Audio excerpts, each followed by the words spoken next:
Okay, welcome back. So now we're going to dive into the dodecahedron. And I went over a lot of the information in the first Metatron's Cube segment. So we'll just touch on some of the information briefly and then we'll get into drawing. The dodecahedron is really special. And I know that throughout the classes I weave in the significance and how transformational it can be. But I just want to offer testimony. Right? I've been teaching for a long time and I've sat with people who have had incredible experiences with the geometry, which is why I'm so passionate about it. I know that it can change your life. It's changed my life. It's why I'm sitting here talking with you right now. I have had people coming in for a community college class and they didn't really know what they were signing up for and they started drawing. And I have had one woman who began communicating with her deceased husband through the geometry. And I've had another woman heal a traumatic brain injury with the geometry. I've sat with amazing humans experiencing profound transformation and healing. So I'm a big believer. I want to keep sharing these tidbits with you to encourage you and inspire you to take it as far as you can.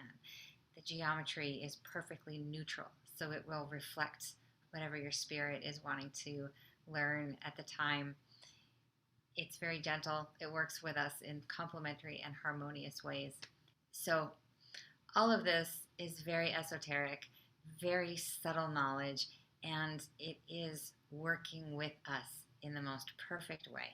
So the dodecahedron is actually the perfect representation of that kind of magic, right? And we'll look at it a little bit. We'll try to hint at some of the reasons why it's magical, but you're probably just going to have to find out for yourself by drawing it.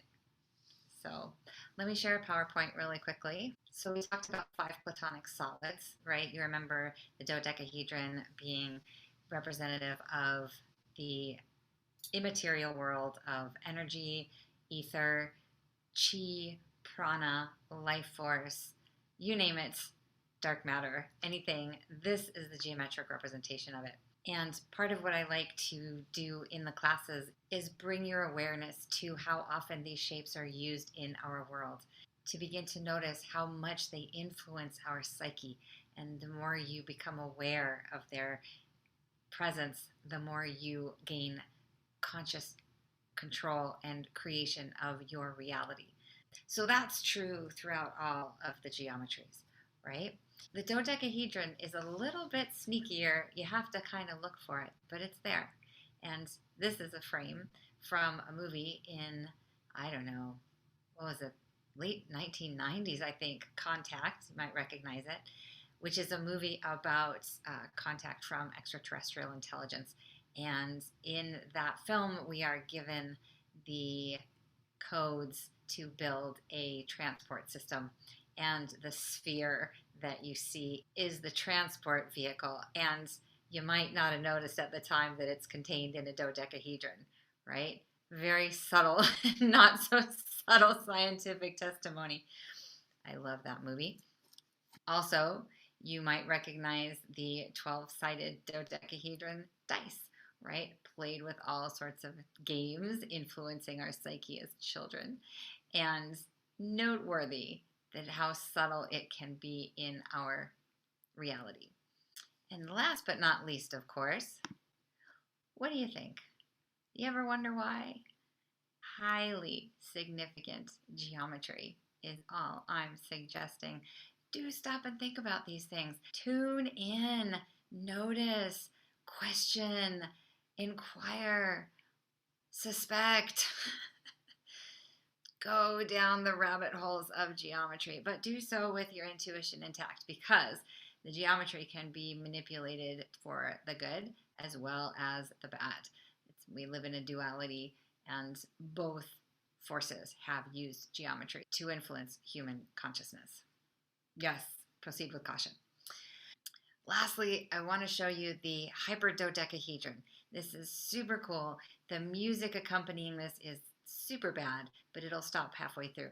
But I just want you to see the nesting, harmonious relationship of dodecahedron. So here we go. This is like a 2-minute little animated short.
Ah, relief.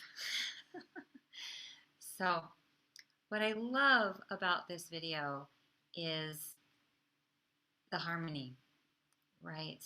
The incredible brilliance of the design. It's such perfect symmetry, and it absolutely makes the argument for intelligent design, right? There's no way that these numbers, these sequences, these ratios, these harmonies exist without some kind of orchestration. And of course, that begs the question of who's orchestrating it. And that's a whole other class series. But it does inspire existential contemplation. There's no doubt about that. And that's part of why I love the geometry. So there you have it. There's your dodecahedron, keys to the universe. Enjoy. I hope to see you again, and may the force be with you.